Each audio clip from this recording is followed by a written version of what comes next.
قائد اعظم کی زندگی کے آخری لمحات کی آخری قسط کے ساتھ حاضر ہوں۔ آج یہ ویڈیو قائد اعظم کی زندگی کے آخری لمحات کے متعلق ہے کہ قائد نے آخری الفاظ محترمہ سے کیا کہے اور اللہ کو پیارے ہو گئے۔ مکمل تفصیل اس ویڈیو میں آپ کے سامنے رکھیں گے۔ ناظرین گرامی، قائد اعظم محمد علی جناح کا آخری پیغام برادر اسلامی ممالک کے لیے تھا۔ قائد اعظم نے اسلامی ممالک سے مخاطب ہوتے ہوئے کہا کہ ہم سب ایک نازک ترین دور سے گزر رہے ہیں۔ طاقت کی سیاست کا ڈرامہ جو فلسطین، انڈونیشیا اور کشمیر میں کھیلا جا رہا ہے، اس سے ہماری آنکھیں کھل جانی چاہیے۔ صرف ایک متحدہ محاذ کے قیام کے ذریعے ہی ہم اپنی آواز دنیا کے ایوانوں تک پہنچا سکتے ہیں۔ اس مقصد کے لیے میری آپ سے اپیل ہے کہ ہمارا خواہ کسی بھی زبان، نسل اور رنگ سے تعلق ہو، مگر ہماری روح ایک ہے۔ ہر مسلمان کو دیانتداری، خلوص اور بے غرضی سے پاکستان کی خدمت کرنی چاہیے۔ یہ قائد اعظم کے آخری ریکارڈ شدہ الفاظ تھے۔ اگست کے آخری دنوں میں قائد اعظم ہر چیز سے بے نیاز ہو چکے تھے۔ ایک روز قائد اعظم نے محترمہ کی آنکھوں میں دیکھتے ہوئے کہا، فاطمہ، مجھے اب مزید زندہ رہنے سے کوئی دلچسپی نہیں۔ میں جتنی جلدی دنیا سے چلا جاؤں اتنا ہی اچھا ہے۔ یہ بدشگونی کے الفاظ سنتے ہی محترمہ کے پاؤں سے زمین نکل گئی، مگر محترمہ نے خود کو پرسکون رکھتے ہوئے کہا، جن آپ بہت جلد ٹھیک ہو جائیں گے۔ قائد پھیکی سی مسکراہٹ سے کہنے لگے، میں زندہ نہیں رہنا چاہتا۔ ستمبر کے مہینے میں ڈاکٹر الہی بخش نے مجھے مایوس کن لہجے سے کہا کہ قائد اعظم کی صحت دن بدن خراب ہوتی جا رہی ہے، ہمیں ان کو فوری طور پر کراچی لے جانا چاہیے۔ 5 ستمبر کو ان کے تھوک کے معائنے کے بعد ڈاکٹروں نے بتایا کہ ان پر نمونیا کے آثار نمایاں ہیں اور ان کو شدید انفیکشن ہو چکا ہے۔ ان کو سانس لینے میں مشکل پیش آ رہی ہے۔ ڈاکٹروں نے مشاورت کی اور یہ طے پایا گیا کہ قائد اعظم کو کراچی فوری طور پر شفٹ کیا جائے، کیونکہ ان کے کمزور دل کے لیے کوئٹہ کی بلندی مناسب نہیں۔ ڈاکٹر نے واضح طور پر یہ کہہ دیا تھا کہ اب امید کی کرن باقی نہیں رہی، کوئی معجزہ ہی قائد اعظم کی زندگی بچا سکتا ہے۔ جب محترمہ فاطمہ جناح نے ڈاکٹروں کے مشورے کے مطابق قائد اعظم کو بتایا تو انہوں نے کہا کہ ہاں، میں کراچی میں پیدا ہوا تھا اور وہیں دفن ہونا چاہتا ہوں۔ اتنا کہہ کر اپنی آنکھیں بند کر لی۔ میں ان کے بستر کے پاس کھڑی رہی، لیکن میں ان کی بڑبڑاہٹ سن سکتی تھی، جس میں وہ کشمیر کو حق دلانے اور اپنی قوم کی مشکلات دور کرنے کی بات کر رہے تھے۔ جب قائد اعظم کو اسٹریچر پر ایئرپورٹ لایا گیا تو پائلٹ اور طیارے کے عملے کے دوسرے ارکان انہیں سلوٹ کرنے کے لیے لائن میں کھڑے تھے۔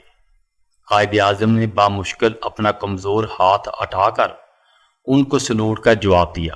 جب ہم ماڑی ایئرپورٹ کراچی میں اترے تو آج قائد اعظم کا استقبال کرنے والا کوئی موجود نہ تھا، ماں سوائے قائد اعظم کے ملٹری سیکٹری کے۔ قائد اعظم کو ایک ملٹری ایمبولینس تک لے جایا گیا جو انہیں گورنر ہاؤس لے جانے کے لیے پہلے سے تیار کھڑی تھی۔ ایمبولینس میں قائد اعظم محمد علی جناح، محترمہ فاطمہ جناح، ڈاکٹر الہی بخش اور سسٹر ڈینم موجود تھے۔ باقی لوگ جو کوئٹہ سے ان کے ساتھ آئے تھے وہ ایک دوسری گاڑی میں بیٹھ کر گورنر جنرل ہاؤس کی جانب روانہ ہو چکے تھے۔ تقریباً 4 میل کا فاصلہ طے کرنے کے بعد ایمبولینس کا انجن اچانک بند ہو گیا۔ تقریباً 5 منٹ بعد محترمہ ایمبولینس سے باہر نکلی تو ان کو بتایا گیا کہ ایمبولینس کا پیٹرول ختم ہو چکا ہے۔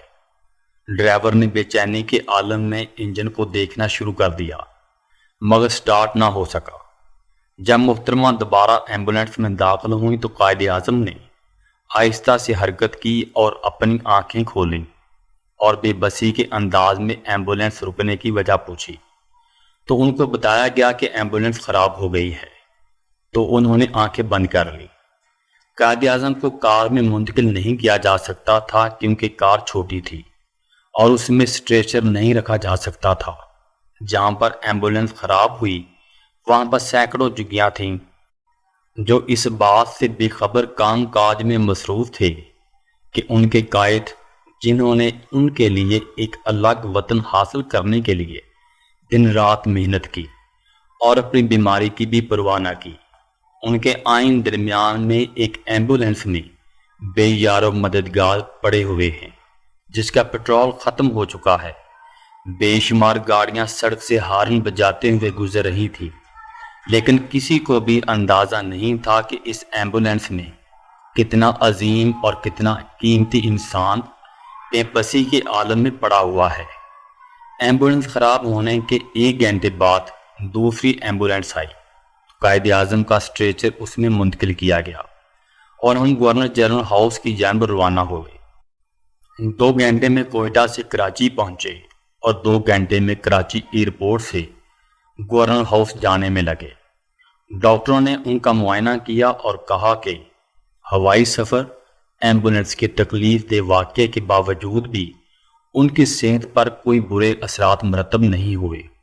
محترمہ فرماتی ہیں کہ میرا بھائی جناح سو گئے اور ڈاکٹر یہ کہتے ہوئے جناح ہاؤس سے چلے گئے کہ وہ جلد واپس آ جائیں گے۔ اب میں اپنے بھائی کے پاس تنہا تھی جو گہری نیند سو رہے تھے۔ محترمہ نے اپنی کتاب میرا بھائی میں لکھا ہے کہ میرے دماغ میں باتیں چل رہی تھیں کہ کاش ایسا ہو سکے کہ میرا خدا میری زندگی کے باقی ماند سال مجھ سے لے لے اور جن کو دے دے تاکہ وہ اپنی قوم کی رہنمائی کر سکے۔ اگر ایسا ہو سکے تو خداوند کریم میں تیری بے حد شکر گزار ہوں گی۔ وہ کسی خلل کے بغیر 2 گھنٹے تک گہری نیند سوتے رہے، پھر ان کی آنکھیں کھلیں، مجھے دیکھا، مجھے اپنے سر اور آنکھوں کے اشارے سے اپنے پاس بلایا اور سرگوشی کے انداز میں کہنے لگے، فاتی خدا حافظ، لا الہ الا اللہ محمد رسول اللہ۔ کلمہ پڑا اور ان کا سر ایک جانب جھک گیا اور ان کی آنکھیں بند ہو گئیں۔ میں چیختی چلاتی کمرے سے بھاگی۔ ڈاکٹر چند منٹ میں پہنچ گیا۔ انہوں نے قائد کو چیک کیا اور پھر میں نے دیکھا کہ ڈاکٹر نے ان کے پورے جسم پر سفید چادر ڈال دی اور ڈاکٹر الہی بخش میرے کندھے پر سر رکھ کر چھوٹے سے بچے کی طرح بلک بلک کر رونے لگے۔ ان کے آنسوؤں نے ایک ایسی زبان میں مجھ تک ایسی خبر پہنچا دی جس میں نہ الفاظ ہوتے ہیں اور نہ ہی الفاظ میں آواز۔ کچھ دیر بعد ایک بوڑھی خاتون جسے میں نے اس سے پہلے کبھی نہیں دیکھا تھا اور نہ ہی اس کو جانتی تھی، اس نے میرے گلے میں اپنی باہیں ڈال کر چپکے سے میرے کان میں کہا، اِنَّا لِلَّهِ وَإِنَّا إِلَيْهِ رَاجِعُونَ۔